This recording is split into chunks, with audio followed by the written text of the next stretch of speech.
There are two main methods for performing ultrasound-guided access.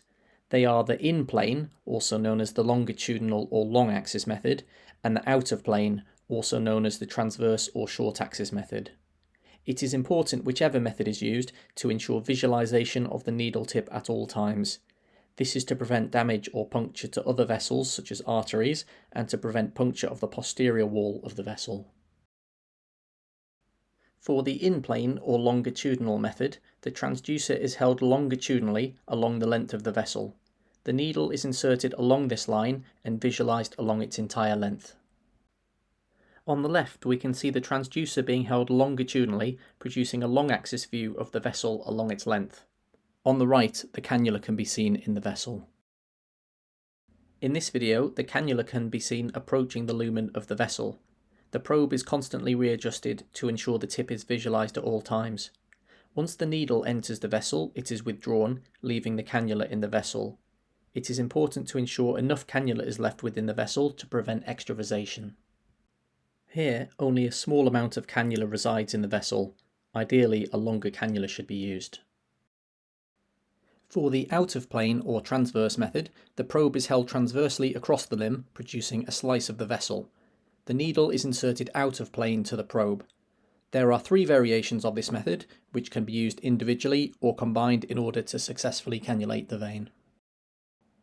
It's important to remember that you can only visualize what is directly beneath the thin ultrasound beam. When taking a slice of the needle, it can be hard to differentiate the needle tip from the rest of the needle, as it will look the same. For example, images A, B and C all show a transverse view of the vein. In all three of these views, the image obtained will show an object within the lumen of the vein, but only image C shows the actual needle tip. The view obtained in A and B represent the shaft of the needle within the lumen, but will look similar to the needle tip itself. It's important, therefore, to always try to find the needle tip itself to ensure you are not looking at a different part of the needle. In the static method, the depth to the centre of the vein is measured.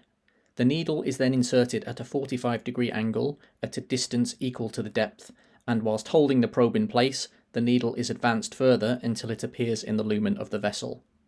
Note, the needle tip is therefore not visualized until it appears in the vessel, and so this is not the optimal way to perform this method, as ideally you want to visualize the needle tip at all times. In the sliding method, you should visualize the vessel in a transverse view similar to the static method. The needle can then be inserted through the skin. After the needle has entered the skin, the probe is slid towards the needle to attempt to visualize the needle tip. Once the needle tip is found, the probe can be slid backwards whilst further advancing the needle toward the vessel, ensuring the needle tip is constantly visualized until it enters the vessel. Here we can see the movement of the probe on the arm. It is slid towards the needle and slid backwards, ensuring constant visualization of the needle tip. Here we can see the needle tip after it has entered through the skin. As the needle is advanced further toward the vessel, the probe is slid backwards, keeping the needle tip in constant view until it is seen to enter the vessel.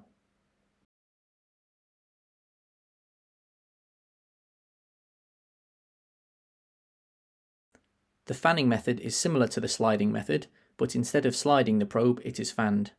After entering the skin, the probe is fanned toward the needle tip until it is visualized, and whilst advancing the needle further, the probe is fanned back to its starting point, guiding the needle tip into the vessel. Here we can see the movement of the probe. It is fanned towards the needle tip, and in increments it is fanned back to its starting point, keeping the needle tip in constant view. Here the needle tip can be seen already having entered through the skin. The probe is fanned backwards in increments, and the needle is advanced further, ensuring that each time the probe is fanned, the needle tip is found. Eventually, the needle tip is seen entering the vessel.